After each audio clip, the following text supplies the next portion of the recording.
आप देख रहे हैं श्री बाजार लाइव। 3 मेहमान हमारे साथ बने हुए हैं। राजेश सतपुते हैं, मानस जायसवाल हैं और अविनाश गोरखसाकर हैं। लेकिन अब जान लेते हैं कि आज के लिए ट्रेड्स कौन से हो सकते हैं। राजेश, आपने कौन से स्टॉक्स निकाले हैं आज इंट्राडे के लिए? देखिए, 2-3 बाय कॉल्स निकाले हैं जहाँ पे ICICI बैंक है, महिंद्रा एंड महिंद्रा फाइनेंस है और HDIL है। ICICI बैंक हमें अच्छा लगता है। 270 का एक स्टॉप लॉस मेंटेन करिए। इसका जो टारगेट रहेगा 310 का। कल एक अच्छा टेक्निकल ब्रेकआउट हुआ है, ओपन इंटरेस्ट भी बढ़ा है, तो डेफिनेटली मुझे लगता है एक शॉर्ट कवरिंग रैली जो है आगे जाके एक्सटेंड होने वाली है। सेकंड बाय कॉल रहेगा महिंद्रा एंड महिंद्रा फाइनेंस पे। लोअर लेवल से एक शॉर्ट कवरिंग भी देखा है और मुझे लगता है ओवरऑल अगर आप फाइनेंस सेक्टर देखो तो उसमें M&M जो फाइनेंस जो है उसमें फर्स्ट लेग ऑफ एक रिकवरी हमने कल देखी बॉटम से, तो मुझे लगता है ये भी एक अच्छा काउंटर रहेगा। 270 का ही स्टॉप लॉस इसमें भी मेंटेन करना है। 304 का टारगेट रहेगा। एंड HDIL जो DLF की बात कही और HDIL, तो मुझे लगता है HDIL ज़्यादा बेटर है, और क्योंकि HDIL में कल फर्स्ट टाइम ऐसा देखा कि एक शॉर्ट कवरिंग देखी आफ्टर एक decent consolidation.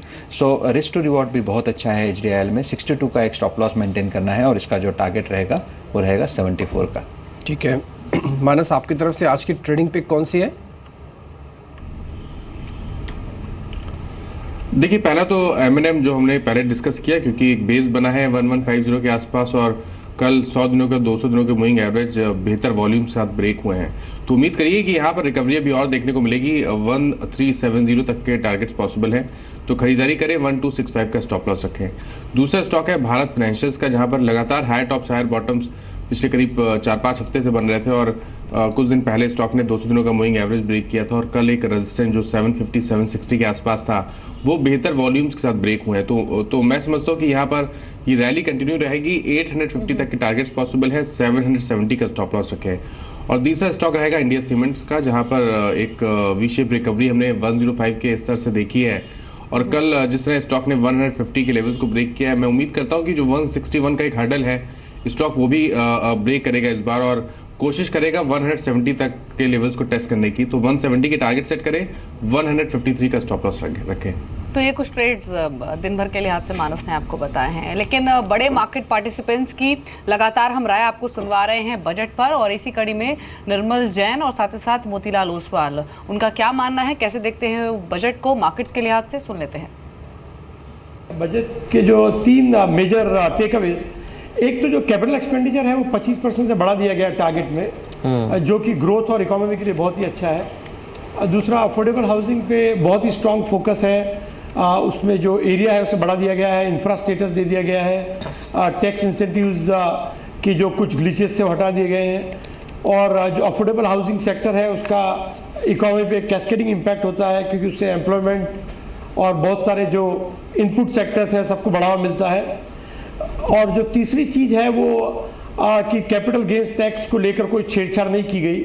Although corporate tax भी उन्होंने लिस्टेड कंपनीज के लिए कम नहीं किया, मगर कम से कम कैपिटल गेंस टैक्स को वही रहने दिया। उसके अलावा जो जैसे FIPB को डिसमेंटल कर दिया है, 3 लाख के ऊपर के कैश ट्रांजेक्शन्स अलाउ नहीं होंगे। So all these factors are in the right, all these measures are in the right direction. Retail investors का पार्टिसिपेशन इससे बहुत बढ़ेगा। जैसे CPSE स्कीम अभी गवर्नमेंट की जो ख़त्म हुई है लास्ट वीक में, बहुत अच्छा रिस्पांस मिला है।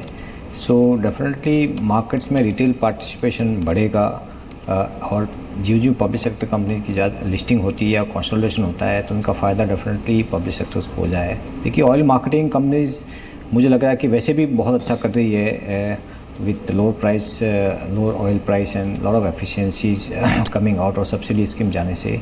सो कंसोलिडेशन डेफिनेटली अच्छा है। मुझे लगता है कि बैंकिंग सेक्टर में या IWS बैंकिंग सेक्टर में भी ऐसे कुछ consolidation I am sure it will happen in the time to come. So market के लिए आई थिंक वॉल्यूम डेफिनेटली बहुत एक्सपांस होंगे, क्योंकि नई कंपनियाँ आएगी, नए ETFs आएंगे, नई CPSE स्कीम्स आएगी। सो ओवरऑल इस बार मुझे नहीं मालूम डाइवेस्टमेंट का गवर्नमेंट का फिगर क्या है, बट इवन लास्ट ईयर भी काफ़ी एंट्रीज की डाइवेस्टमेंट हुई है। सो आई थिंक ओवरऑल मार्केट्स के लिए तो डेफिनेटली एक बहुत अच्छा है, नए लोगों को लाने का जरिया है। और जैसे मैंने पहले भी बताया कि tax long term capital gain tax को छुआ नहीं है, तो वो भी एक बहुत बड़ा एक जो फियर था वो मार्केट का ख़त्म हो गया है। तो इस बीच मोतीलाल ओसवाल जी ने एक बहुत बारीक बात बताई, उसमें ये था कि जो कंसोलिडेशन हो रहा है ऑयल कंपनीज के बीच में, ये अपने आप में बहुत बेहतर है और इससे ऑयल मार्केटिंग और अपस्ट्रीम दोनों ही कंपनीज को बेनिफिट होगा, क्योंकि जो बिखरा हुआ सेक्टर है वो कहीं ना कहीं कंसोलिडेट होने की कोशिश होगा। राजेश सतपुते हमारे साथ बने हुए। राजेश, दो शेयर्स आप देख लीजिए इसी सेगमेंट के, एक तो ONGC और दूसरा HPCL, क्योंकि ये सभी शेयर्स ऑलमोस्ट दिन के उच्चतम स्तरों पर तो थे ही, प्लस अपने 52 वीक हाई के आसपास भी चल रहे हैं।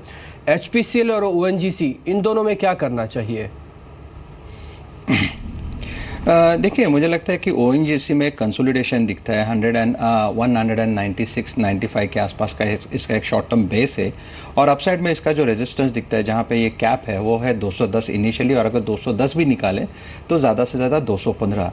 It's a rising veg formation, this is a bearish formation. Thus it simply means कि ये 215-220 के ऊपर फिलहाल जाएगा नहीं, लेकिन जब तक 195 मेंटेन करता है तब तक जो इसका बायस जो है वो साइडवेज ही रखना पड़ेगा। So for me ONGC is neutral till it is trading between this price range. Hindustan petroleum, मुझे लगता है कि जो ओवरऑल अगर आप ऑयल मार्केटिंग कंपनीज देखो तो इसमें सबसे बेहतरीन चार्ट जो है वो HPCL का है, और इनफैक्ट तीनों का ही है, लेकिन उसमें मुझे जो कंफर्ट आता है वो BP और HPCL में आता है। HPCL लेकिन करंट मार्केट प्राइस से मुझे लगता है कहीं ना कहीं 545-44 के आसपास यहाँ पे एक शॉर्ट टर्म डिस्ट्रीब्यूशन दिखता है।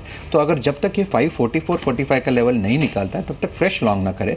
अगर करेक्शन या डिप मिलता है तो definitely one can go long and maybe one can take a view, एक फ्रेश व्यू हम वहाँ पे ले सकते हैं। जी, लेकिन मानस, ONGC पर आपके टेक्निकल कमेंट्स क्या रहेंगे आज के लिए?